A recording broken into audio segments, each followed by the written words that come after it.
What's up, scholars? Welcome back to another video. Today I'm going to be doing my review over Marineford. I told myself I was going to get through this video without crying. I'm already telling myself that I'm going to be a liar because I was already tearing up while making my notes for this review, so this is going to be rough. But yes, I'm here to talk about Marineford. This arc hurt a lot. For those who watched my read with me, y'all got to see me quite upset, quite distressed, and quite depressed. Yeah, that was pretty much like the embodiment of what that video was. I was very sad. As sad as this arc was ridiculously tough, ridiculously just sad and overwhelming emotionally, but it is objectively one of the best arcs of One Piece, in my opinion. The stakes have been raised. Luffy has been shown that he truly is just a big fish, or a small fish in a big bowl. Like he's nothing compared to some of these huge powerhouses that he went up against, and his weaknesses that he has were just exploited in this arc specifically. We have been seeing this buildup of his weaknesses, of how weak he is comparatively. I mean, we know Luffy is strong. He is a strong person. He's a strong character. His powers are strong. But when you take him in comparison to one of the four emperors, to these admirals, he just pales in comparison. We have been seeing this build up since Sabaody, and the full circle comes in this arc in the most brutal, painful way, and I don't like it because I don't like to see my boy hurt or suffering. But oh my gosh, Oda, your storytelling and character work is just masterful. It is beautiful. It's depressing and it hurts, but wow. Like, the storytelling is amazing. The character work, the build up, the foreshadowing is all incredible. And I have been fearing since Water 7, even, once the fight with Luffy and Usopp happens and Luffy starts talking about in Water 7, going into Eddie's lobby, about how he has to get stronger so he doesn't lose anybody. Since then, it's been building that, oh, he needs to get stronger. But then in Thriller Bark, Usopp makes the comments that, hey, we can't just rely on Luffy. Luffy needs support. He needs us to be stronger too. So it's like this realization, early realization that, oh, our crew has to get stronger. Luffy has to get stronger. And then Sabaody hits, and Pain, and then going through Amazon Lily and Impel Down. And now to Marineford. Just the culmination of all of that foreshadowing, all of that just build up to showing how small Luffy is in this big pond. Ugh, I hate to say it, but how comparatively weak he is against all these others just hurts so much. But despite that weakness, we never see him give up. We never see him stop in the midst of this war and say, well, it's because I'm not strong enough, I can't do this. Because I don't compare to these others, I can't do this. Luffy still, despite his weaknesses, which is another reason I really love this arc, despite his weaknesses, he still has a way to draw people to him, to inspire others to work with him, to protect him, in order to help him overcome these obstacles, overcome these weaknesses, so he can still reach his goal, which, I mean, that's just Luffy. That's Luffy in a nutshell, is that he just has this ability to draw people to him. I'm hurting already. This is gonna be a long video. This is gonna be a very long video, so buckle in, y'all. I hope y'all are ready, because I'm not.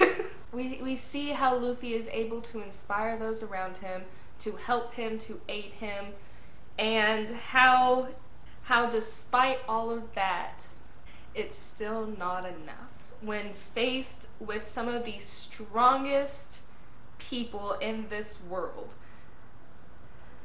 it's not enough as of right now. And that hurts, because up until Sabaody, that has been enough. And now it's not, which is such a massive, massive turning point in tone, in shift. Like this arc shifted everything. It shifted everything. Not to mention that, I'll get into this later, but like with the whole idea of eras ending with Whitebeard, this mood shift doesn't just signal the era ending that Whitebeard was in, it signals the end of the Luffy we knew, of the One Piece we knew, and it shifts it to something so much more, I don't want to say mature in a sense, but it's more drastic now. The stakes are raised, the stakes have been set in stone of what will happen and what will continue to happen if our boy does not get stronger, if Luffy does not acknowledge what he has to do. With that being said, this whole arc just hurts. There's so much character development. There are so many fantastic world building moments. The theories from my head went wild because of this arc, but also my heart kind of cracked in two, and it's still in two separate pieces, and like I've started like stitching it together, and Oda just came in with a pair of scissors and then laughed. Let's go ahead and actually get into the arc. And as I go through it, because this is going to be such a long video, I have all these notes. I may not get to every single little detail that happened in this arc, because by golly, so much happened. This arc was just chaos, and the war was chaos from start to finish. So it was like there was so much going on that I might miss a few things. So if I do, I'm sorry. It doesn't mean that I didn't notice them. It doesn't mean that it wasn't important. It's just, I'm gonna focus on what I want to talk about in this arc, because there's a lot I want to talk about in this arc. So let's actually get in to this arc. When the arc first starts, the war is brewing. There are doubts that Whitebeard will actually show up. There's others saying that, like, no, he's definitely gonna show up. We just don't know how or where or how he's gonna show up. And all of the people on Marineford have been evacuated to Sabaody, where they are just watching this on monitors, which the fact that they're broadcasting, the fact that they chose to broadcast all of this, one, ended up backfiring on the Navy and the world government, which I am pleased, but it shows just kind of the sickness in these people. And it's just, it's wild.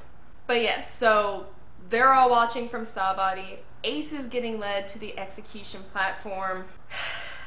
And we see all of these people gathering. There are the warlords, admirals, vice admirals. We have Sengoku, the fleet admiral, there. And they're all gathered. I think there was like 10,000 troops, I think, all there just to face one crew, which is just a testament to Whitebeard's strength. But it's just wild. So they're all gathered there in preparation for this war, and Luffy and his gang from Impel Down, they're on their way to Marineford. They're trying to figure out how to get inside. But before that happens, we get the revelation that Goldie Roger is Ace's dad.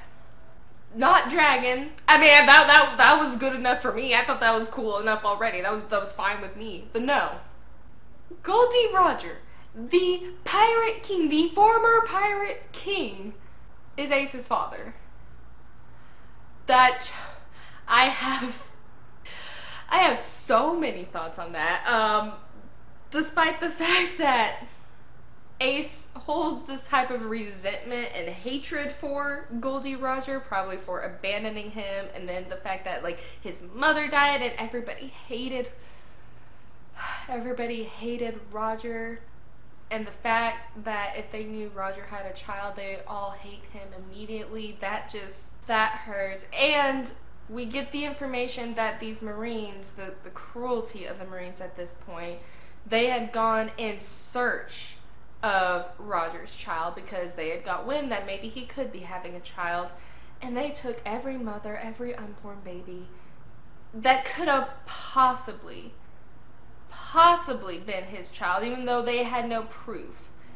I'm sure there were hundreds of women and children that they killed just because it could have been Roger's child. That is just disgusting. Absolutely disgusting. But Ace's mom protected him by somehow holding him for 20 months, which I can only imagine how painful that must have been, how much pressure that was. But she protected him for 20 months until the suspicion went away. But because of the stress for carrying her baby for 20 months, she died soon after childbirth. And I did note, and I mentioned this in the Will of D video, it should have already been up by now, Ace's mother had the middle initial D in her name as well. Portuguese D. Rouge. I don't know if that has anything to do with how she was able to somehow keep Ace safe for so long, what all that ties into, but that it's crazy that she had the middle initial D in her name, and then Gol D. Roger had the middle initial, and then now Ace has it.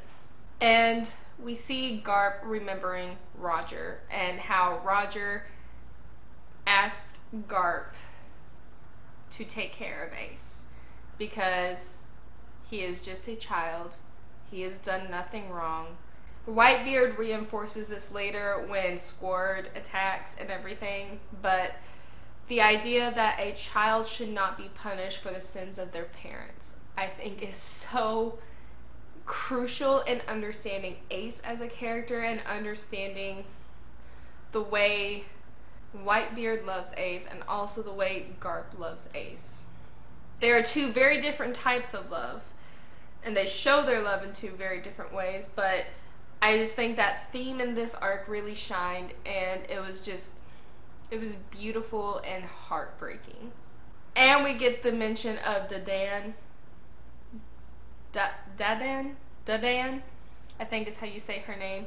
Dadan, who Garp took Ace to in order to raise him, so Ace had another foster parent. And with that whole revelation, we realize that Ace and Luffy have the blood of the two highest world-class criminals in a sense. One has the blood of the revolutionary dragon, the other has the blood of the former pirate king, and they're blood brothers, they're brothers. That's just it's crazy. There's so much there, but that's not what I'm here to talk about. I just think the fact that Ace and Luffy both have their bloodlines so strongly against the Navy. And I mentioned Garp in my Will of D video, and I'll mention him again here. He is kind of opposed to the Navy in a sense. He still upholds his duty very well and very strongly because it fits his morals. That's what he wants. But in a sense, he still goes against the world government and the Navy several times by taking Ace. And by, I mean, first of all, he doesn't do anything about his son who becomes a revolutionary, and then Luffy.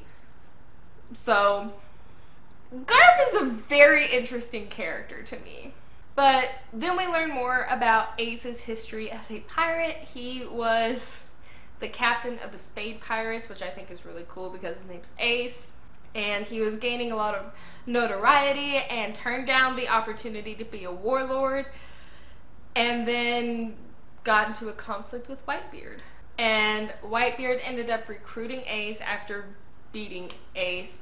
And Ace tried so many times to try to kill him, and Whitebeard just easily just brushed him off like it was nothing. He didn't take any of Ace's attempts to kill him seriously.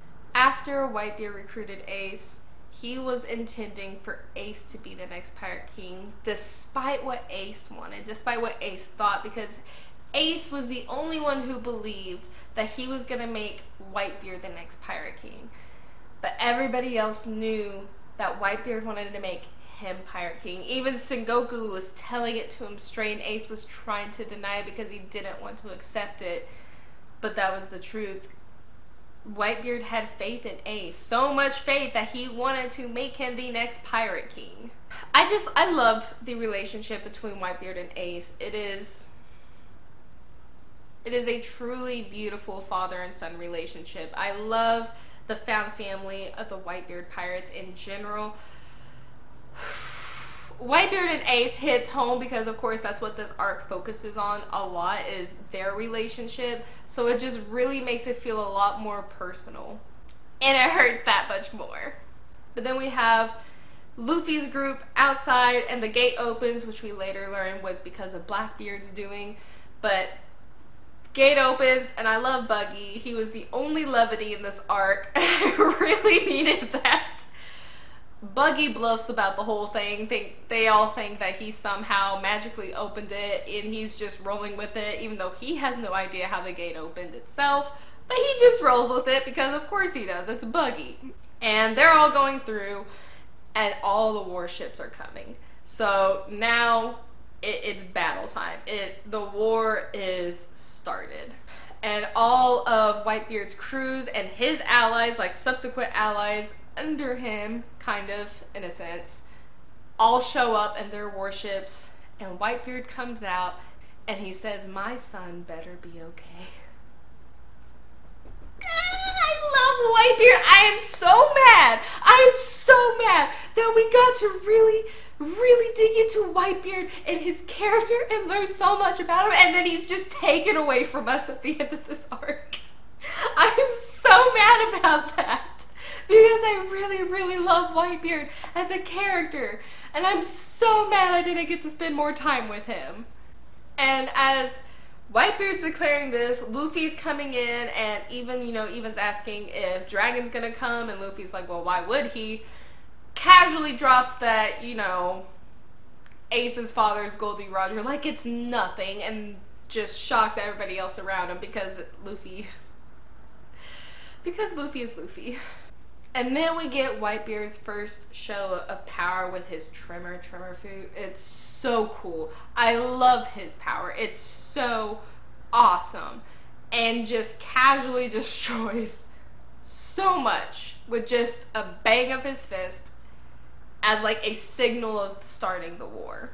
And when Ace sees Whitebeard, we really get into more of those flashbacks of, him trying to kill Whitebeard.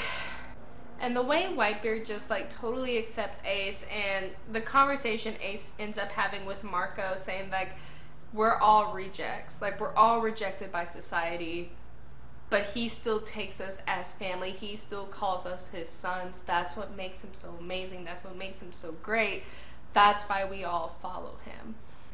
And that's what convinces Ace to truly dedicate himself to Whitebeard. And I just think that is so amazing and incredible and emotional and sad, because the idea that Ace hated his father so much because of who he was and because of the backlash he got just by being the son of this person, to finding somebody who accepted him and loved him regardless of how everybody else saw him, regardless of what he did, regardless of everything, made Ace finally feel like he had a father for the first time. And that hurts.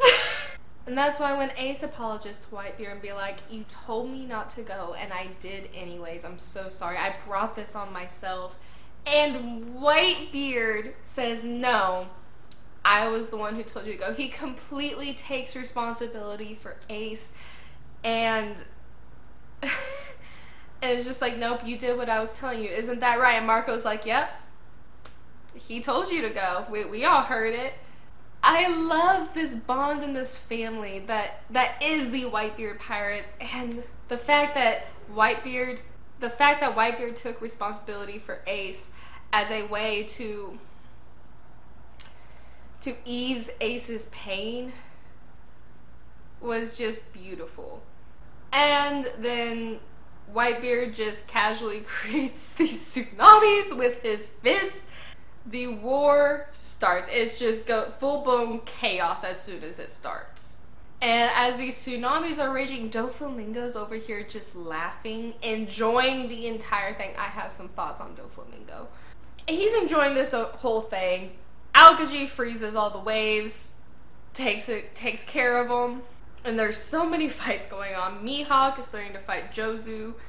Kizaru is fighting Marco, which Marco is a phoenix, and his devil fruit powers are so cool. They are amazing. I think one of the best devil fruit powers we've seen, because when a phoenix can regenerate, so he can virtually be unhurt until he gets the sea prism cuffs on him. But that's so cool, and the flames look so amazing.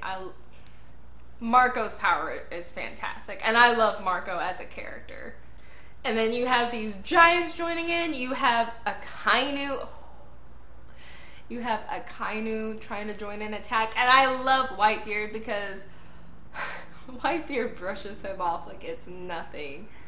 And he just kind of makes a dig at Akainu. I don't remember exactly what he says, but he just brushes Akainu off like he's nothing. Like he's a little squirt. Like he doesn't matter. And it's great. I love the Akainu slander.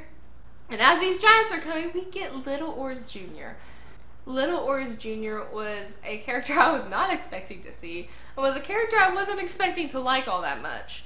But I did, because of his connection to Ace. The little the little backstory we get with him and Ace is so sweet and just so pure, as Ace wants to make him a hat because he's so tall that he's closer to the sun, and as soon as he makes that hat and Little Oars Jr. wears it, and he just sits outside no matter what the weather is because the hat makes him happy.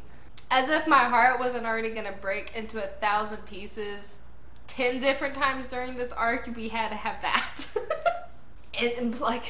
and Buddy gave everything. He gave everything to clear a path to get to Ace, even though he was being reckless, and Whitebeard told him he was being reckless, but Oris did it anyways, and he was so close to getting to Ace.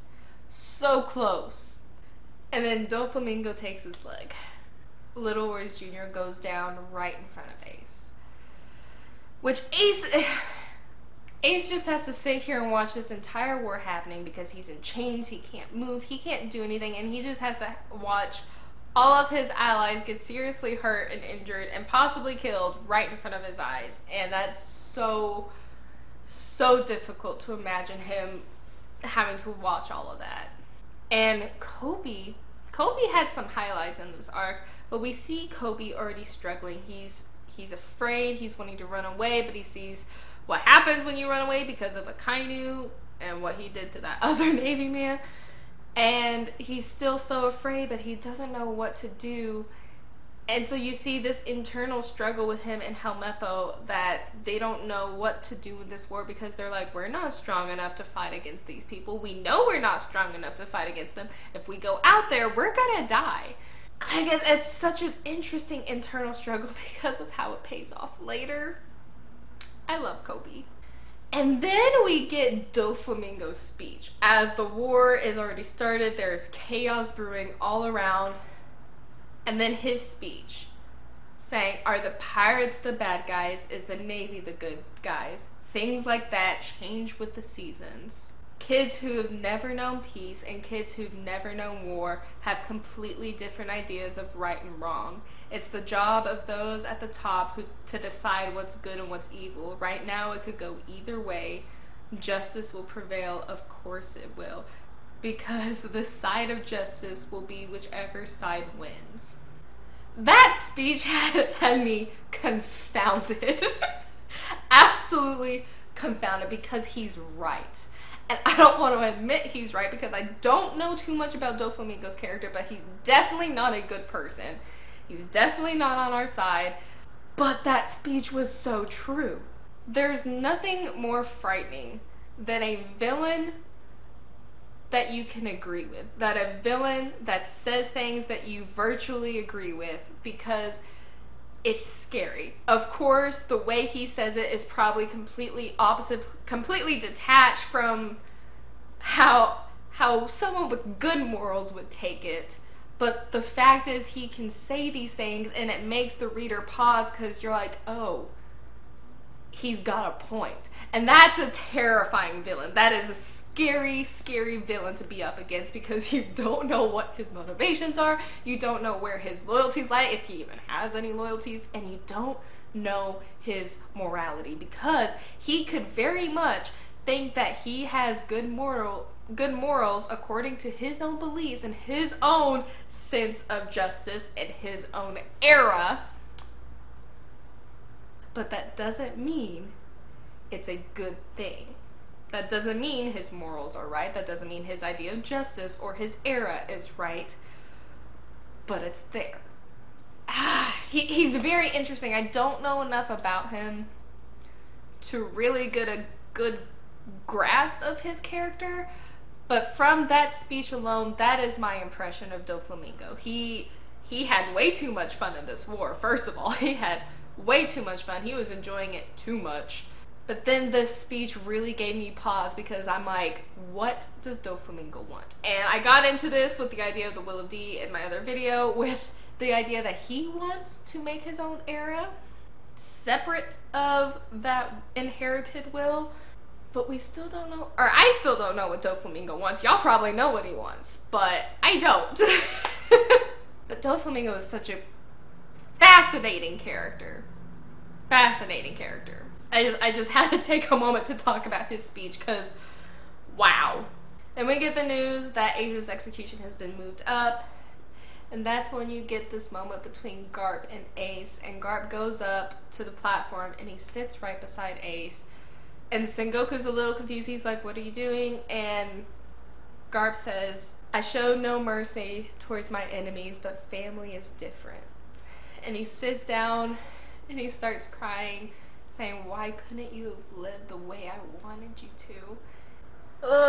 I know Garp isn't like the best in terms of being like a caretaker of the boys, but there's no doubt in my mind that he loves them. There's no doubt in my mind that he thought he was doing what was best. That he thought this was his only option. And he had one of the worst positions to be in this arc, in this war, because of his position as a vice admiral in the Navy. But like he says, family is different, and I don't know, because I feel that maybe if Ace would have looked at him and said, Gramps, help me. If Ace would have said that, I have no doubt in my mind that if Ace actually asked Garp for help, that Garp would have done something to help him. He already, in a way, in his own way, he did what he could, Garp did, to help Ace when it comes to his skirmish with Luffy, and I'll get to that eventually. I'm taking so long. But it's so difficult. I can't imagine how Garp would have felt, because there's no right answer for him. Like, no matter what he chooses, it's the wrong decision. Like, if he chooses to help Ace, it's the wrong decision because that puts him against the world government and the Navy, and you're like, oh sure, that's no big deal, it's no problem. But to him and his moralities and what he believes with and his ideals, that is wrong. That is not a good thing. But on the other side, if he doesn't choose his family, it's like, well, he doesn't care about them. He just let all of this happen. There's no right answer for Garp. And that makes him have one of the suckiest positions to be in this war. And I fully understand why he just sat down beside Ace and started crying. Because he's like, what am I supposed to do? What am I supposed to do? I really feel for Garp. I really feel for Garp. I know he's not the best, but I love him. I love his character. He does love the boys. He does love the boys. That is one thing I know for sure, is that he loves these boys dearly. And then we get the lovely, lovely arrival of Luffy, who they got caught up in Aokaji's ice when all of that was happening and tried to free themselves, but instead of going down the ice like a slide, they fall over and they all tumble into the middle of the bay in Marineford. Everybody is shocked to see them because Luffy doesn't just pull up by himself with like a few like notable names. No, he pulls up with an entire crew of big named people. You got Jinbei, even Crocodile, you got all the other inmates of Impel Down, you got Buggy. I mean, he was just stacked with people when he arrived. I love that arrival moment because everybody was just utterly shocked, so in disbelief. And even Garp is like, Luffy, I think that made it worse for Garp, honestly, because now he has both of his grandsons here, and that made his position even worse. But I loved Luffy's arrival. It was just as dramatic and Luffy-esque as I needed.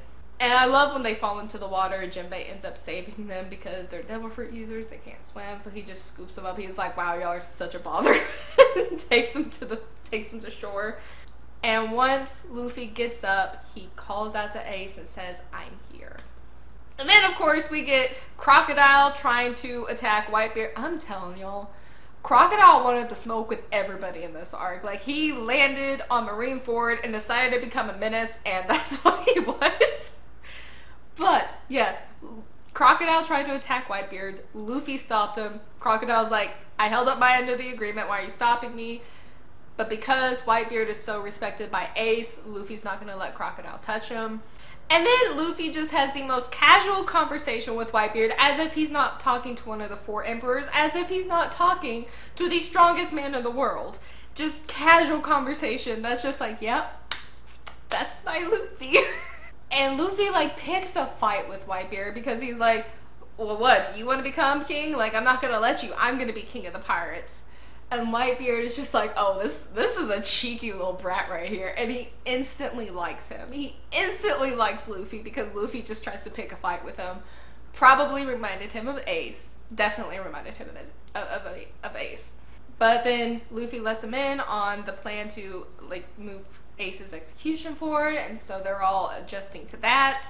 And Luffy just charges right in and even goes in to cover him. I love Even's role in this arc because Even is just basically like the support that Luffy desperately needed of this kid is absolutely reckless and he's gonna end up getting himself hurt or killed if somebody doesn't cover for him, so I guess that's my job. And Even does a great job at that. He is very good at covering and helping Luffy when Luffy needs it.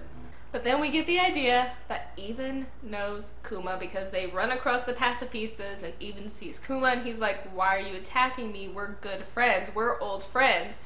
Which means that Kuma was in the Revolutionary Army because Even's in the Revolutionary Army. I have so many thoughts about Kuma. After this, it's like, okay, Kuma definitely aided the Straw Hats on Sabaody because he probably knew Luffy as Dragon's son and wanted to help them and didn't want the world government to get them or kill them. But we also get this thing that the real Kuma is dead, that they've completely taken over and like mechanized his body, that the real Kuma isn't there anymore. Which also makes me really sad because Kuma really was on our side the whole time. He just only acted within the range of what he could. And that's why he told Luffy that this is the last time you're gonna see me. That this is it. Because he knew after he sent them off that this was gonna happen. That's so sad. Ace tries to get Luffy to stay away because he doesn't want to see Luffy get hurt. He doesn't want to see Luffy hurt. He doesn't want to see Luffy get killed trying to get to him. And so he tries to berate Luffy. He's trying to yell all these things that he doesn't need him. He doesn't want his help, that they're pirates. They have their own way of doing things. And Luffy doesn't hesitate. He basically tells Ace, screw it. Like, I don't care what you say. And then he shouts, I'm your little brother. All of this hurts so much more in hindsight. But because Luffy is Ace's brother, he doesn't care about what the pirates' rules, pirates' laws are. All he cares about is getting to his brother, is getting to Ace.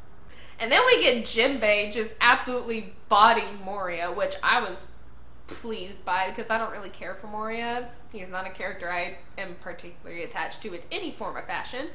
So Jinbei just popped off against Moria, and I absolutely love that. But then Sengoku decides to reveal Ace's father, or not Ace's father, Luffy's father, to everyone, just telling everybody, like, that's Dragon's kid. That boy right there, yes, that is Dragon, the revolutionary, that's his son. Which shocks everybody, again. That revelation holds a lot of impact in this arc, I think, in the way some people start to view Luffy, because some of them start to view Luffy as an immediate threat. Others are drawn to Luffy because of that fact. As Luffy is going to Ace, we get this line from Luffy that's saying he was gonna get to Ace even if it kills him. No matter how many times he's hit, how many times he's knocked down, no matter how many people stand in his way, even if it kills him, he's gonna reach Ace. That's how determined he was to get to his brother. That's how much it meant to him to get to his brother. And as Luffy is saying this, we get Ace's confession of him saying basically that he's resigned to his fate. He doesn't like to see all this fighting. He's like, whatever happens to me, it will happen. I'm ready to accept it. Which is so sad because of the later revelation we get with Ace of him looking at all of this fighting, and he starts crying, saying that even, like, they're all here, they're all fighting for me. And it makes him want to live. Which, after all this time of just hating his own existence because of his parentage, his lineage, and not really having much of a reason to live, his self-image was drastically low. His self-esteem has been low. And to hear him say that he wants to live after seeing everybody there to fight for him, it breaks my heart. Then we get a little bit of levity with Buggy and Whitebeard, because Buggy thinks he's gonna kill Whitebeard, and Whitebeard's just like, oh, I know you. You're Buggy. And Whitebeard just casually recruits Buggy to fighting against the Marines, and then he's like, yeah, you can try to kill me later. Let's deal with this first. And Buggy, of course, tries to play into it, be like, oh, yes, that was my plan. This is a good situation. Buggy was just pure chaos in this arc, and I love him for it. But then we get Smoker versus Luffy, and Luffy's not faring well. Boa steps in for her boy, is super angry, defends him, holds off Smoker, and then gives Luffy the key to Ace's handcuffs, which, amazing. I don't know how she got them, but I love her for that. And Luffy hugs her, and I love when he hugs her. She's like, oh, we're married, he hugged me.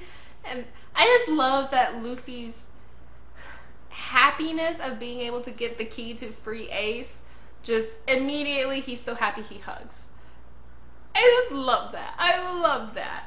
And then we get this meetup with Crocodile and Doflamingo, where Doflamingo tries to recruit Crocodile, and Crocodile turns him down. I was honestly surprised that Crocodile turned him down, but I was super happy he turned him down, because I didn't want them teaming up together. At least, I don't know if I want them ever teaming up together, but definitely not in this arc. I didn't want them teaming up together. He turned him down. And I love the line when Doflamingo said, oh, I thought being an Impel Down would have humbled you a bit. And I love Crocodile's response. He's like, if it would have, I wouldn't be here. I love him. I love him so much. I shouldn't, but I do. And they start fighting, and Crocodile ends up catching Buggy in his sand, and as Mihawk is fighting Luffy, and Mihawk just casually chops an entire iceberg down with one swing. And Luffy's like, I don't have time to deal with this guy, he's too strong. So Buggy, he yoinks Buggy down from the sky and uses him as a shield. And once Buggy's there, he decides to escape. He's like, thanks Buggy, I'll never forget you. Buggy's of course angry, then tries to attack Mihawk with a Buggy Ball. It gets repelled and poor Buggy gets blasted. But then Visa steps in to counter Mihawk so he doesn't go after Luffy. I love Mihawk's comment about Luffy, that Luffy is the most dangerous person on the battlefield because of the way he draws others to him. The way that he's able to want, or I can't remember how he phrases it, but the way he's able to inspire others to help him out, to protect him. Mihawk saying that that's the most dangerous type of man to have on a battlefield, I think is such a cool line. Because it's true, and it's the embodiment of who Luffy is. But then we get Sengoku and the others wanting to cut the feed so the world doesn't know all the details of what's happening, which is a smart move on the Navy side, but also shows a lot of the corruption, the darkness, and the just how twisted the world government and the Navy is. They unleash all of these different pacifistas. Whitebeard, because he's such a good strategist, just like Sengoku, he was able to anticipate something like this and was kind of had a path cleared so they wouldn't get trapped. Then Luffy is kicked into Jinbei. Listen, I love Jinbei. Jinbei has become one of my favorite new characters. I love him so much. I want to see more of this precious boy. He's a man. I want to see more of this precious man. He has my heart. But before all of the feed can be cut, Buggy hijacked one of them because it's Buggy. He's trying to proclaim himself as some great pirate. Right after that happens, Squard comes up, convinced that Whitebeard has betrayed him, and stabs Whitebeard through the chest. Betrays him. And of course, that's what gets showcased to the world, and the reaction to that was crazy. First of all, Whitebeard could have easily dodged the attack, but he didn't. He let it happen. This is what I already loved Whitebeard before this, but this was the moment Whitebeard became one of my favorite side characters in One Piece, was when he listened to Squard. Squard hated Roger because of what Roger did to his crew, and he was like, well, you never told me Ace was Roger's son. How could you do this? You made a deal with the Marines. You're just gonna leave us here to die just so you and Ace can escape. And Whitebeard hugs him. He takes him into his arms, hugs him, and forgives him right there on the spot, being like, I didn't betray you. Whitebeard. Come on. The man is just amazing. Biggest heart.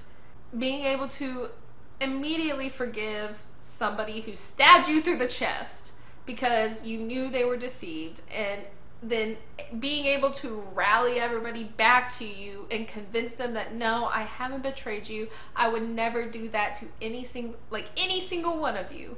I love all of my sons the same. Fantastic character.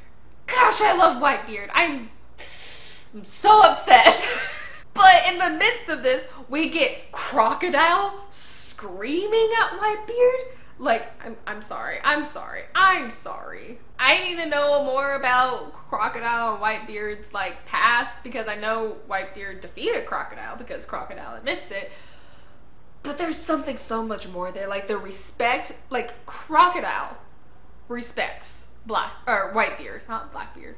Whitebeard. I have so many thoughts. I have so many questions.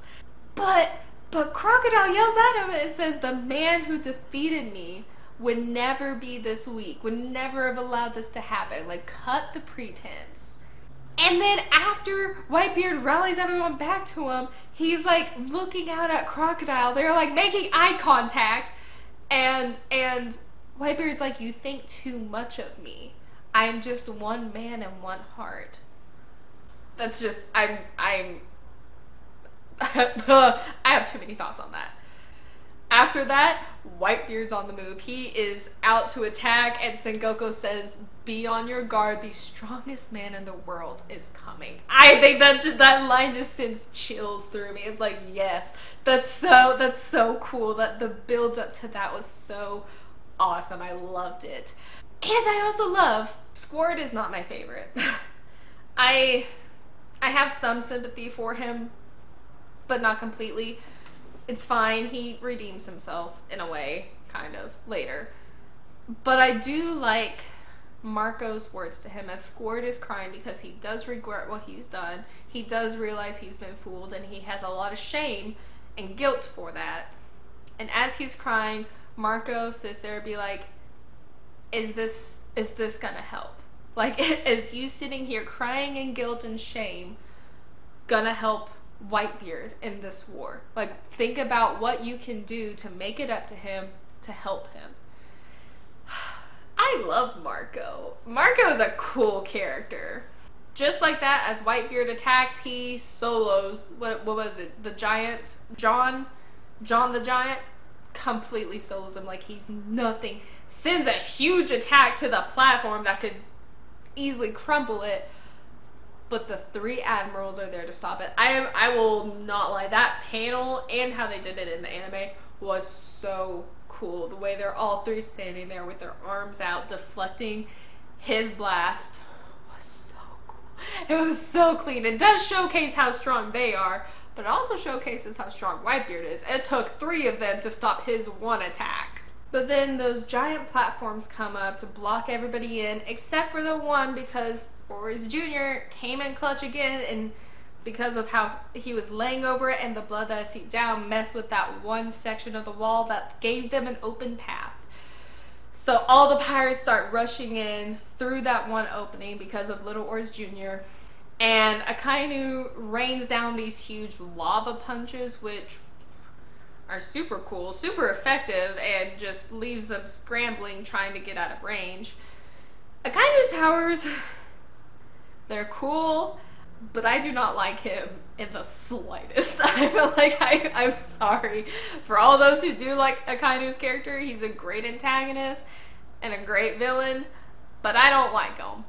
And he was the same one who attacked, or was one of those same ones who attacked Robin's town, Ohara. So of course I don't like him. And this arc just solidified that I was going to not like him. So as all of this is happening, everyone is on Sabaody. They're all watching this happening before the feed gets cut off, and it's just pure chaos. Absolute chaos. And the Moby Dick gets burned. It's destroyed by Akainu's attacks. Everything is just not going well. And then Luffy asks Jinbei to launch him over the wall in front of the admirals, and Jinbei does it. Luffy landing in front of the admirals is such a cool shot. It's so cool. And he knows, and I love this about Luffy because he is aware. He is self-aware at this point because of all the losses he's faced up until now. He's learned since Sabaody that he cannot defeat these admirals. He is no match for them. So I love that even though he knows he's no match, he still has the courage to face them, but knows he's not going to fight them, knows he can't fight them, so he distracts them. He busts that mast into several pieces so he can get by them to distract them so that he doesn't have to fight. And I love that as he's doing this, Whitebeard just notes his recklessness, and he thinks of Ace, and he's like, I love people like him. And Luffy is solely focused on getting to Ace, but because there's so many in his way, they're about to execute Ace, and Luffy's not gonna get there on time. Nobody's gonna get there on time. But the crocodile saves Ace. I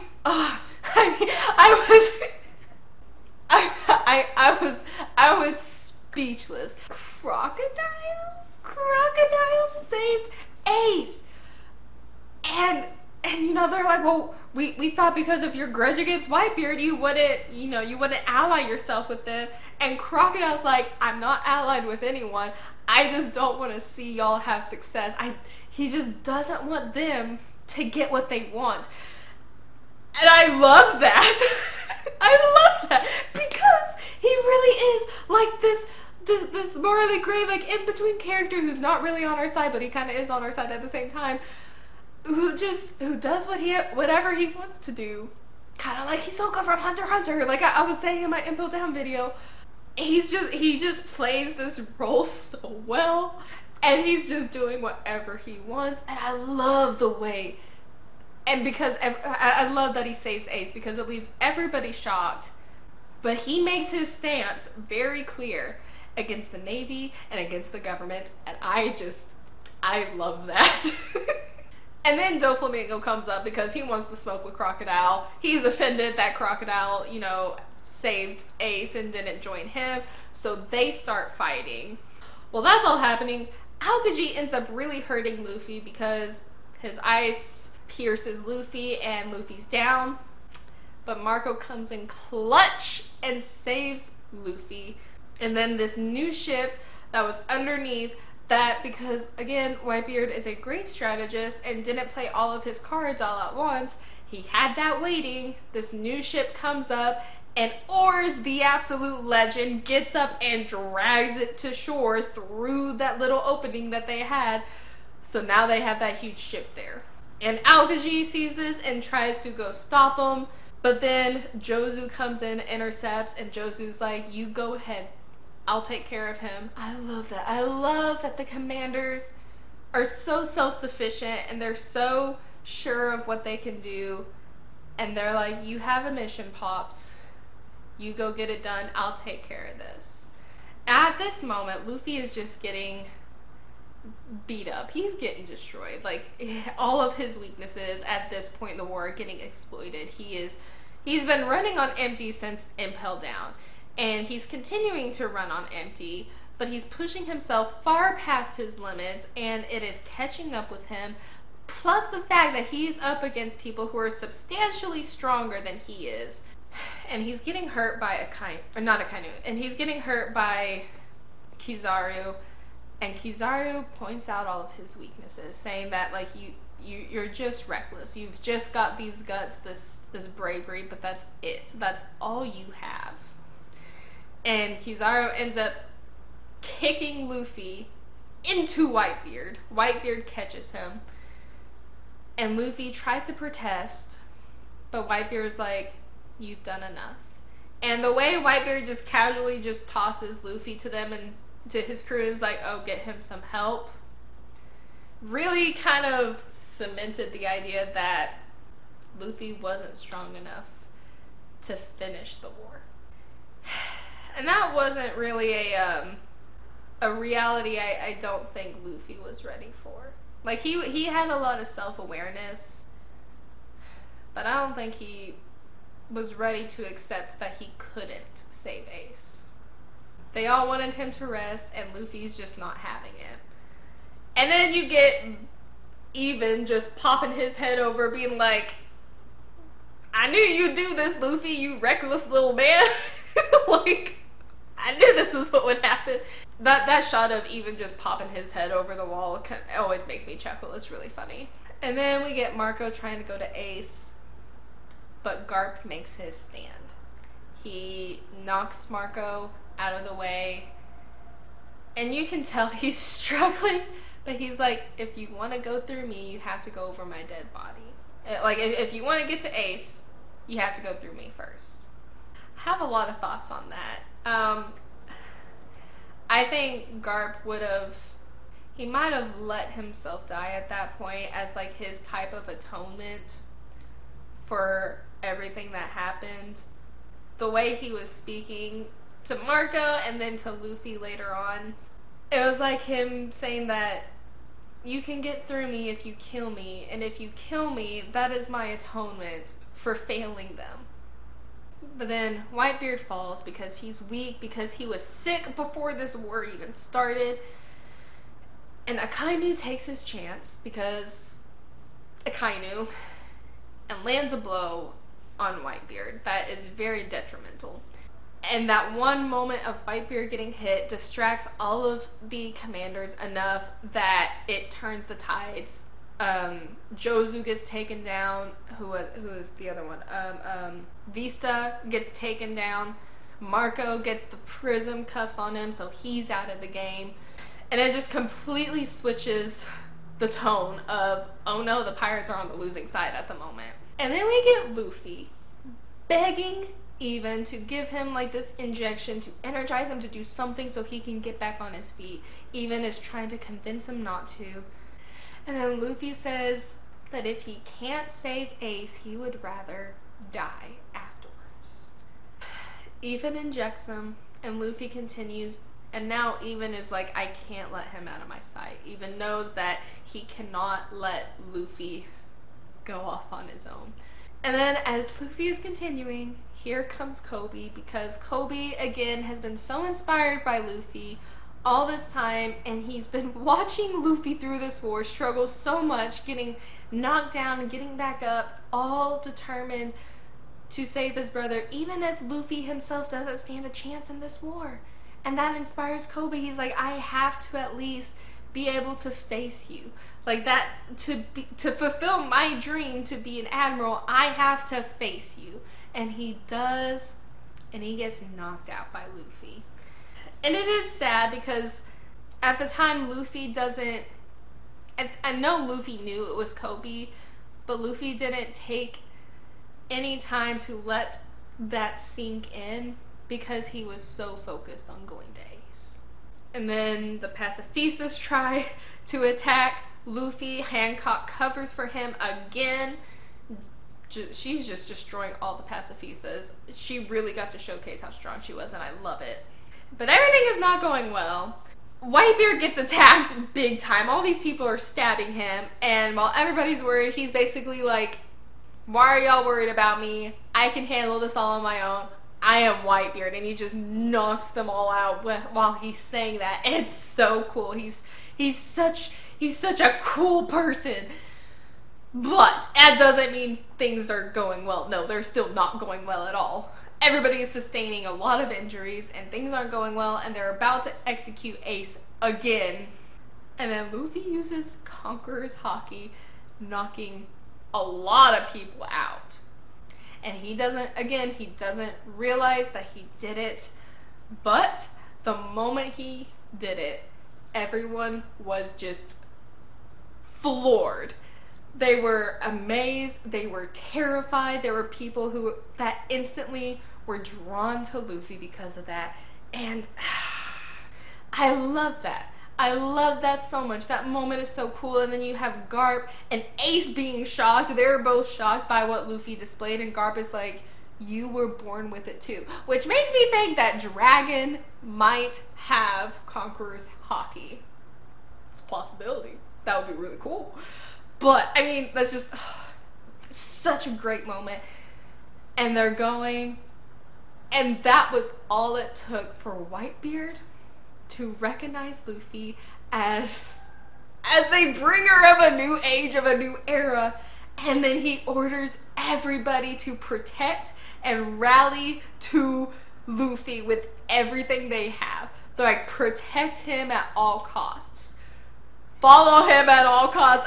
I mean, that's so cool. That Whitebeard, because of Luffy's one display of Haki, Whitebeard instantly recognized something in Luffy. He recognized that there was something Luffy possessed that he wanted to protect and back up all the way. And then, of course, we get this line from Whitebeard about the Will of D, and he talks about what era Luffy is going to bring in. That makes me really excited, because obviously Whitebeard, because he knows what the Will of D is, he knew something, he recognized something, and Luffy, but he doesn't say what it is. I have my theories on that. It's in the Will of D video. You can go watch that. But Luffy doesn't care that Whitebeard is testing him. Again, his only focus is to get to Ace. Mihawk tries to attack Luffy again, and Mr. One comes in to save him. But when Mr. One gets batted to the side by Mihawk, Crocodile comes in to save Luffy. I mean, come on. Crocodile saves Luffy, and I love his line to Mihawk. He's like, I'm in a bad mood right now. He's like, I'm not in a good mood right now. I love that. Crocodile is just, he wants to smoke with everybody. He's ready to fight anybody, but he's also ready to protect Luffy in order to thwart the Navy. I have so many questions about his motivations. But yes, Crocodile saved Luffy, and then Inazuma comes out of Even's hair and cuts up a path so that Luffy can get to Ace. And Luffy starts running up, and Garp stands in his way. And if y'all saw my read with me, y'all saw me cry when Luffy went up against Garp, because that hurt me. The way that Luffy and Garp are facing off against each other, that Garp is telling Luffy, if you want to get by me, you have to kill me. Like, if you don't defeat me, Ace is gonna die. And he says, like, there are gonna be plenty of things in life that you don't want to do, that don't go your way, so I can't show mercy on you. I'm not gonna show any mercy on you. Garp's character is just so emotionally pulling to me, and I'm not quite sure why, but it is. And the way they're both having these flashbacks of, like, Luffy being with Garp, and how Garp was taking care of Luffy, but he was really hard on Luffy, and the way their relationship was when he was little. And even Luffy, like, he's running, he's like, I can't do it. Like, I can't do it, Grandpa. Like, get out of the way. Garp refuses. And what gets me, which makes me believe that, like, Garp does put his family over the Navy just a little bit, is because Garp lets Luffy take him out. Garp, we know, is so much stronger, physically stronger than Luffy. He could easily have taken Luffy out. He could have easily put a stop to the entire thing, taken Luffy out, and then there's no other chances. But because it's Luffy, because that's his grandson, because his other grandson is behind him, Garp can't do it. Of all the times raising Luffy, like hitting Luffy and all of that, trying to make him stronger, he can't hit Luffy now. He cannot do it. And he closes his eyes and lets Luffy hit him. And I love that Sengoku just acknowledges it. And Sengoku is a character that I really like. I'm not upset at him or anything. I really like his character. And I love his acknowledgement of Garp when he says, you are their father after all. You are their parent after all. Because Sengoku, I think, acknowledged and knew how much this was hurting Garp and what Garp was going through. He still wanted Garp, of course, to do his duty as a vice admiral, but he doesn't scorn Garp for not being able to do it, because he understands, as a parent, he couldn't do it. But with that, Luffy gets to Ace. Kizaru tries to shoot the key, it breaks, but then Mr. 3 comes in clutch because he, like, infiltrated their thing and got there and just came in clutch. Unsung hero MVP of the moment, Mr. 3. I didn't think I would like his character this much, but oh my gosh, I love him. Mr. 3 comes up with a new key, protects Ace while Luffy defends from Sengoku's Buddha punch. And as he's making a new key, I love the homage to Mr. 2, to Bon Clay, when he says, if I were to tell you that I was here to pay respects, to pay, like, honor and homage to my fallen comrade, would you make fun of me? And Luffy's like, of course not. I love that moment for Mr. 3. I love it so much. And then Ace is free. Ace is free. And the absolute joy on Luffy's face when Ace is free hurts my soul so much. It hurts. It hurts a lot. And then we get Ace and Luffy. They're all fighting together. They're running away. They're trying to escape. Squard comes in with the ship to try to make it up to Whitebeard to give everybody a chance to escape. Whitebeard's not having any of it. He stops the ship with one hand, mind you, stops an entire ship with one hand. Then Whitebeard says, "This is my final order as your captain," and commands them all to escape, to leave. That he was gonna cover for them. There's a lot of conflict, of course, but as Luffy's trying to get Ace to leave, we get this just incredibly emotional and special moment when Ace bows down to Whitebeard as a thank you. And Whitebeard sees it, and he just has one question to ask. He says, "Are you happy to have me as your father?" Because at the end of the day, that's what Whitebeard cares about the most. And of course, Ace responds, "Of course I am." And I love that you can see Whitebeard laughing with joy at Ace's response. And then Ace is trying to leave, and then Akainu comes in being absolute little jerk and just starts slandering Whitebeard. Just starts slandering him, dragging his name through the mud, besmirching his character to get people to stay back.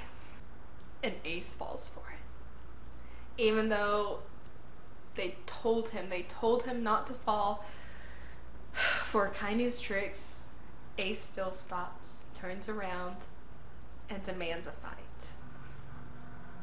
But because Akainu is magma, Ace gets burned, and while he's down, Luffy's trying to walk, collapses from all the stress, the pressure, the injuries, everything finally caught up to Luffy. He collapses, and the Beaver card falls out, and he's trying to reach for it. And Akainu decides to try to torture Ace by making him watch his little brother die. And Ace sees what Akainu's about to do.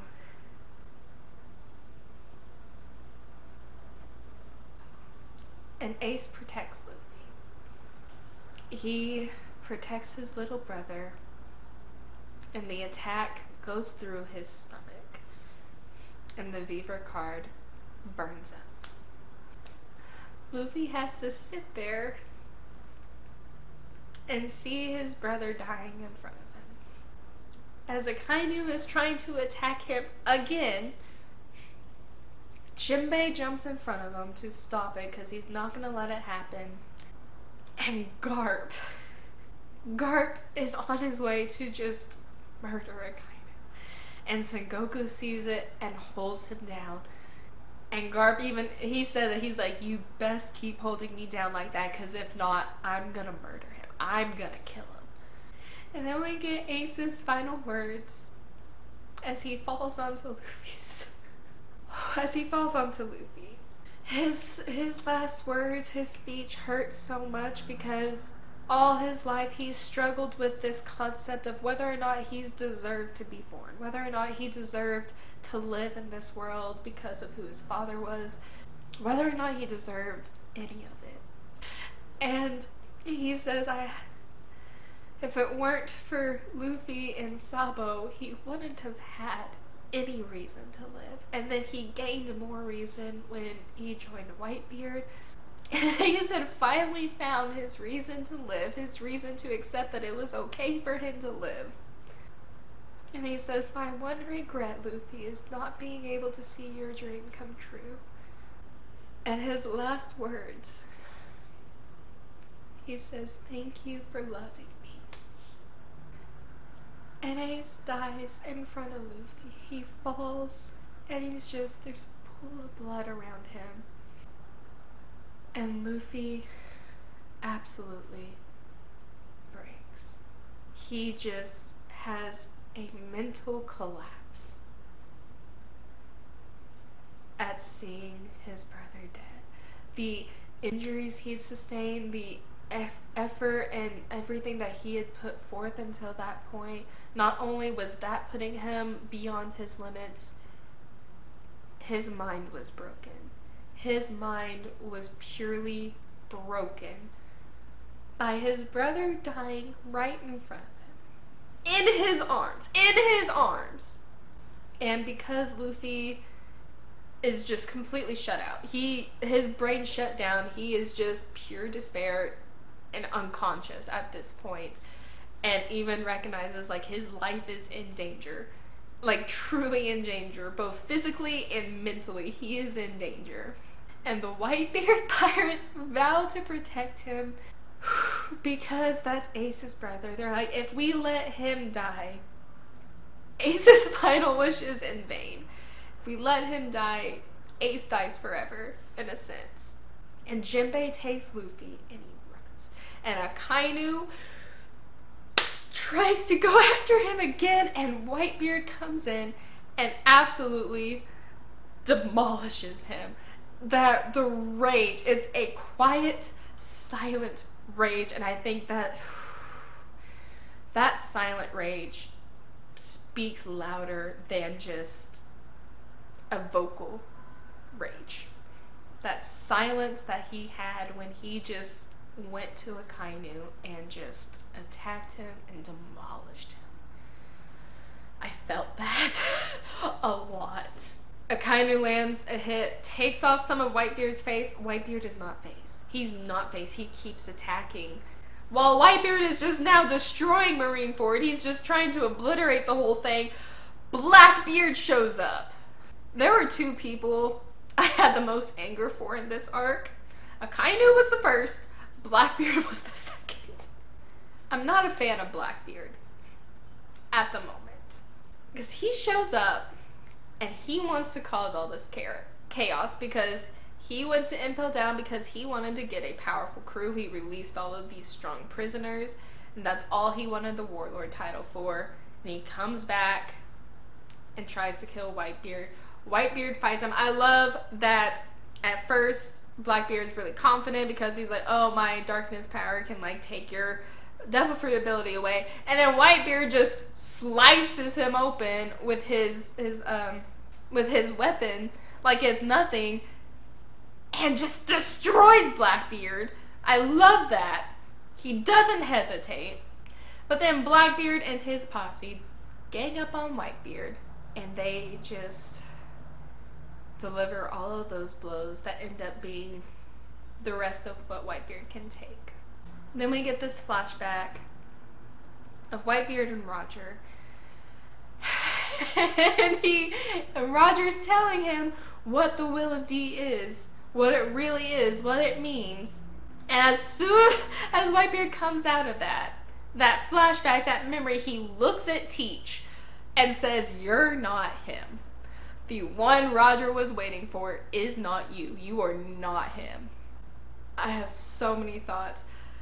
His speech, Whitebeard's speech at the very end, is one of the best speeches in One Piece. If not the best. One of the best speeches in One Piece. It gives so much characterization to who Whitebeard is, to the position of the world, to a lot of foreshadowing about the Will of D, the history, and the One Piece. It contains so much and is so powerful. And I love it so much. I've got to read it. Whitebeard says, just as there are some who inherited Roger's will, someone will eventually do the same for Ace. You can sever bloodlines, but their flames will never be extinguished. It has been passed down like that since ancient times.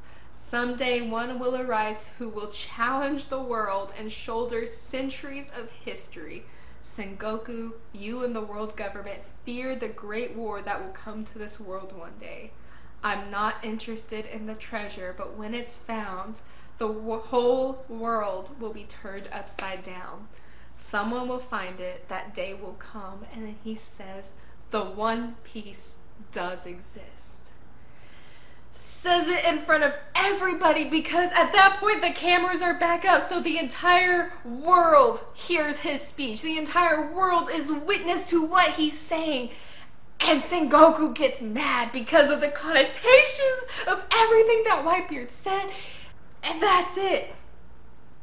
His speech is so amazing. It's so great. It's so powerful. There's so much to it. I want to make a whole video dedicated to just his speech because there's so much there. I love that speech. He has one of the best speeches ever. I love it. And those being his final words is so powerful. He reignites this fire for these pirates to chase their dreams, to chase after this treasure that he confirms is out there, that he confirms does exist. And as he dies, he is standing. He dies standing with all of these wounds covering him from head to toe.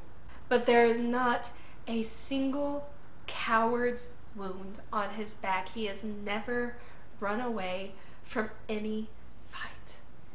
And Whitebeard dies standing honorably.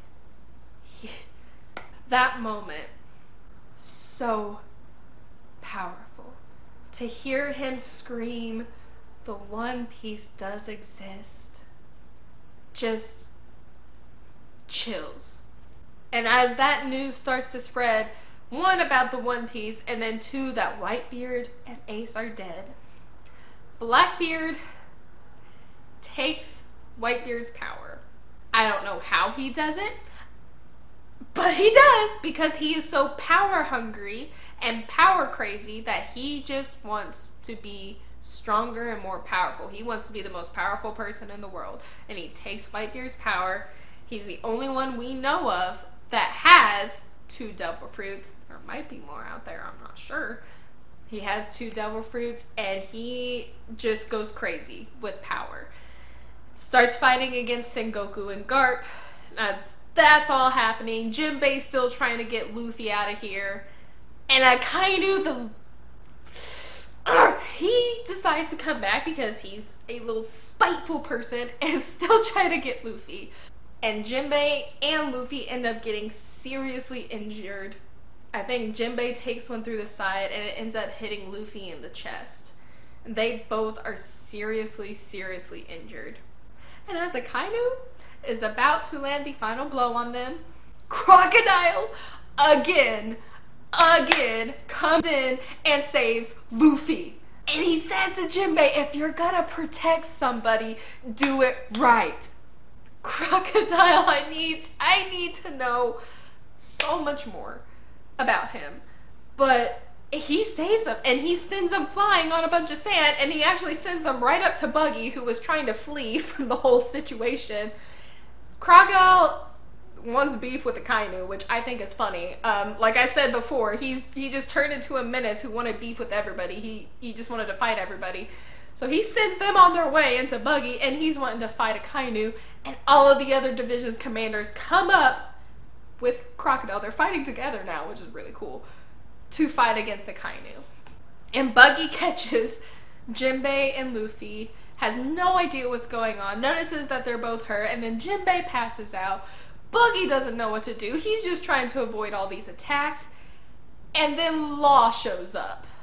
Why did Law decide to help Luffy? I still don't know. I don't know why, but he did, and I love him for it. He's one of my favorite side characters as well.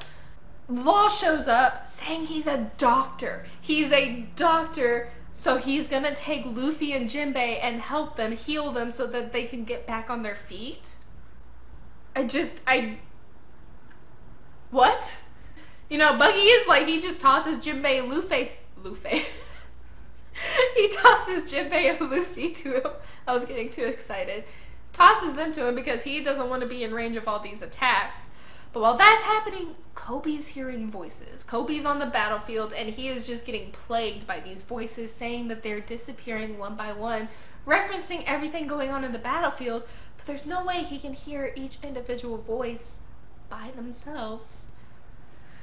Unless. But he hears all these voices, and this drives him to jump in front of Akainu. telling him to stop. And Koby silences everyone when he screams. He stops the admirals, he stops the pirates, everyone stops. When Koby screams, that's enough. And his speech is so powerful. His moment of bravery, saying that it is a waste of human life, that they're being greedy. They've already achieved their objective. Everything else is just senseless violence. It's a waste of human life. All of these people have families to go home to, and we're taking that away from them. Because he says it's pure bloodlust. It's not sensible what they're doing at this point. Saying they're fools who will die for nothing. And everybody's shocked. Helmeppo's shocked because he didn't think Koby was going to do this. Garp, he's like, that's Koby? Everyone's shocked at this. But Akainu doesn't care. Because of course he doesn't. Akainu doesn't care. And he's about to kill Koby. And then Shanks steps in. Sorry. Shanks steps in and saves him. Saves Koby. Protects him. Saves him from getting killed. And congratulates him. He's like, well done, young Navyman. Your few seconds of courage has changed the course of this era for good or bad. Woo-wee! And then Shanks comes up and he picks up the hat that fell off of Luffy and he just says, I've come to end the war. I'm sorry, what? I mean, the power shows up like a boss and then declares that he's here to end the war. And I love that Kizaru was about to attack him and then Ben Beckman's just there already having a gun pointed to Kizaru. He's like, don't you do it. And Kizaru puts his hands up. He's like, all right, I won't. I want to know more of the powers of the red-haired pirates because that is so cool. Shanks shows up with all of his crew. But then we get this funny little moment between Shanks and Buggy because Buggy is not at all happy to see him, even though Shanks is like, oh, Buggy, my friend. Buggy's not that happy. Shanks is like, hey, I need you to return this hat. Buggy's not having it until Shanks lies and says, but I have a treasure map for you. So funny. Buggy returns the hat to Law so that Law can give it to Luffy. And then Law is able to escape because of how Shanks and his crew shows up. They're able to escape in the submarine, dodging the ice and the light that Aokiji and that Aokiji and Kizaru shoot at them. They're able to escape, and Boa follows after them under the pretense of, oh, well, as a warlord, I will finish off Luffy. But she's following because she's worried about him, which, rightfully so. And, of course, the interactions with Buggy and Shanks is kind of funny because Shanks was lying. He doesn't have a treasure pack, and Buggy is not having it. And I love that the crew that Buggy somehow always inspires sees him interacting with Shanks like that, and they have like so much more respect. They're like, you're treating one of the 4 emperors like this. Oh wow, you're so sassy. It's brilliant. I love it. And Buggy's like, well, if I stick with Shanks, the probability of me making it out of this war is really high, so I'm gonna play my cards right. I love that after that Shanks just somehow just goes by Akainu with no problem. Because sure, that works for me. And I love this. This is so much funnier to me than it probably should have been. But I love this moment where as Shanks is approaching like Sengoku and Blackbeard, all of the others, he's approaching them and Mihawk just dips. I don't know why I found it so funny, but it was really funny to me that Mihawk was like, I signed up to do this against Whitebeard. That was all I signed up for. I didn't sign up for that. It's like he saw Shanks coming and he's like, I'm out. It just makes it, I don't know why. I thought it was really funny. I know him and Shanks have like this kind of camaraderie, friendship type thing. So maybe he just didn't want to fight against Shanks, maybe. But I thought it was really funny that he sees Shanks pulling up and he's like, you know what? I'm out. I didn't sign up for this. It was really funny for me. I needed that bit of levity. It was levity for me. It made me laugh. I needed that. Shanks goes up and challenges the rest of them and says, like, if you want to still fight, come fight us. We'll take you on. They are fresh and ready for battle, even though they just had a skirmish with Kaido the day before and yet somehow made it all the way to Marineford. I'm not sure how that happened, but okay, especially since they were in the New World, so I don't know how he was able to get back so quickly, but he did. But they were all fresh, ready to fight against all of these battered, injured people, and nobody wanted that problem. Even Blackbeard was like, I'm not ready to face you yet, which is very interesting because he was so power hungry, claiming he was the most powerful man in the world, and he sees Shanks and his crew and says, nope, we can't do it. It's very interesting. Maybe Blackbeard has a lot more sense than I think he does. I think he does. I'm just mad at him, so let's just... And Blackbeard leaves, and Shanks is like, I'm gonna have to have y'all listen to everything I'm gonna say. And of course, some of the Navy men are not having that. They're like, well, why should we listen to a pirate? No, we're not gonna let y'all take Ace and Whitebeard because we wanna, you know, show them off to the world to show that we defeated them, which is just disgusting. But then Sengoku says, because it's you, Red Hair, I'll allow it. I'll listen to what you have to say. I will go about it this way. Which makes me really curious about Sengoku and Shanks' relationship. Because Sengoku listens to Shanks and then declares that the war is over. The war of the best, the war of Marineford, is over. And that's how the arc ends.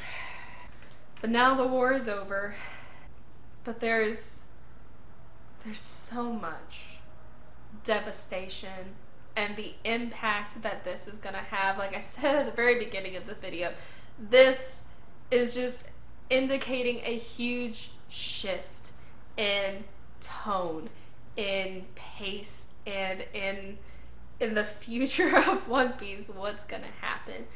Not only is one of the 4 emperors down, it's unbalanced now. You have another empty warlord spot because Blackbeard dipped. The catastrophic consequences of letting Whitebeard fall because of how much power he had over all these things. The government's not ready for what's gonna happen when his reign ends, but they wanted it to end anyways, which just still confuses me. But with all of that negativity, Whitebeard did reignite the flame for the pirates to search after the One Piece. But this arc had more bad than good, which is so unfortunate because it's such a great arc, but it just, the pain this arc holds, the devastation, the consequences, and the realization and reality that this arc has is just massive. This changes the course of the future for Luffy forever. This changes the course of piracy as well. This also indicates a huge change within the Navy as well, and possibly the world government. This war changes everything, and I'm not prepared to see the result of everything it changes.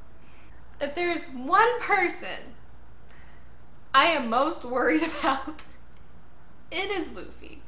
Because for so long since Water 7 and Enies Lobby, the way Luffy talked about needing to be stronger so he doesn't lose anybody really scared me and worried me, because first of all, the way he reacted to Usopp leaving, Usopp didn't die, he just left. I was like, Luffy cannot lose anybody. If Luffy loses somebody, it's gonna break him. It's gonna break him. And then we see this on Sabaody, how just having his crew disappear from him just completely wrecks him, and how he reacts to that when he gets to Amazon Lily by trying to distract himself so he doesn't have to think about it. And then he finds a new determination with this whole thing about Ace. He's like, oh, I can save Ace, I can get Ace, and it switches his mindset to, I can do this, I can save Ace, I can get my big brother. And this whole time I was like, I don't want to see Luffy lose anybody because it would hurt. It would hurt me to see my boy hurt. And not only did he lose somebody, he lost his big brother, and he saw him die right in front of him, protecting him. I just know Luffy blames himself. Even though none of the Whitebeard pirates do, that guilt is gonna rest with Luffy for a long time. And to see how he just completely shattered and broke the moment Ace died, that's not gonna be good. I'm so worried about Luffy. Because our smiling boy is no longer smiling. And if he puts a smile on his face again, it's gonna be contrived, it's gonna be forced, or it's gonna be a way to protect himself. And that's gonna hurt me even more. Also, going out of this arc, I did not think I was this attached to Ace. But it hurt. Probably because of how attached Luffy is to Ace. But learning more about Ace in this arc, about, you know, his self-esteem and his desire to figure out if he deserved to live, and then having that all taken away from him hurts so much. And then Whitebeard, of course, he's an absolute legend. Whitebeard is a legend. But this arc left me in shambles. It did not leave me with a good feeling. I'm worried. I'm so worried about our boy. And getting into post-war is just not fun. It's not fun. This is the review. I am just left shocked by this arc. There was a lot of amazing moments. There was incredibly painful moments. The characters in this arc were just popping off. Like, Crocodile is a character I want to keep an eye on because I want to know what he's doing. I want to know what he wants, what his motivations are, what he's planning. He's a very interesting character. Doflamingo is another one that I'm kind of keeping my eye on because he worries me. But Kobe had great moments. Luffy, of course. Jinbei, honestly, is an MVP of this arc because of how he was protecting Luffy. And I loved the moment when he was running away with Luffy and he thought of his time in prison with Ace, and he was like, well, I need you to protect my brother for me, Jinbei. And Jinbei says, I'm not just gonna protect him because he's your brother. I'll only protect the people that I have respect for, that I determine that I'll protect. And Luffy was able to win Jinbei over. Luffy won Jinbei over throughout Marineford, and because of that, that's what made Jinbei want to protect Luffy. More than just, oh, that's Ace's brother. It was, this is a man I want to protect. And thank goodness Law came. I don't know why he was there, but I'm so glad he was. So now we'll be seeing how the world reacts, how everything falls into place from there. This arc has not been an emotionally stable arc. I felt so many emotions. And I love all of these characters, besides Akainu. He can get out of here. But this arc was fantastic. I hope y'all enjoyed this review. It was long. This is a long one, so I'm very sorry. This is a hefty one. There was so much to talk about, so much to discuss, but I hope y'all enjoyed it anyways. I will be having my theory on the true history next week, so be on the lookout for that. And the week after, that's when the post-war arc review will be up, so be on the lookout for that as well. I hope y'all enjoy those upcoming videos. I hope you enjoyed this video. Other than that, thank you all so much for watching, and I will see you next time, scholars. Bye!